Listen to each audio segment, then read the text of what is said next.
दोस्तों आप लोग देख रहे हैं प्रोवाइंस 1 मिलियन। तो फिर से एक बार स्वागत है प्रोवाइंस 1 मिलियन में। तो जी हाँ दोस्तों, आपसे बताते हैं कि अपने हिट मशीन खेसारी लाल यादव का धमाकेदार सॉन्ग रिलीज हो चुका है। जी हाँ दोस्तों, हम बात कर रहे हैं आम भइल छोट, इसी गाने के बारे में बात कर रहे हैं, जो कि वीडियो को ध्यान जरूर सुने। अपने हिट मशीन खेसारी लाल यादव का गाना सुनना पसंद करते हैं तो चलिए वीडियो को शुरुआत करते हैं। तो दोस्तों सबसे पहले आपसे बता दें कि खेसारी लाल यादव का ग्लोबल म्यूजिक से आम भइल छोट, इसको रिलीज कर दिया गया है।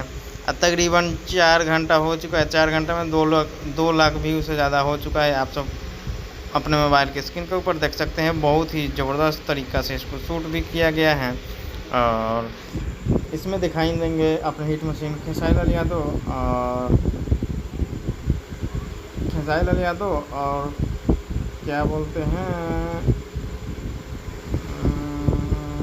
नीलकमल गिरी। जी हाँ दोस्तों, राइटर हैं प्रिंस प्रियदर्शी जी, म्यूजिक डायरेक्टर है प्रियांशु सिंह जी। जी हाँ दोस्तों, वही जो कि पवन सिंह का म्यूजिक क्रिएट करते हैं। जी हाँ दोस्तों, फिर से आ चुके हैं अपने हिट मशीन ज़बरदस्त सॉन्ग के साथ। आप लोग जल्द से जल्द ट्रेंडिंग में चल पाइए। बाकी मिलेंगे अगले वीडियो में, जब तक जाइए।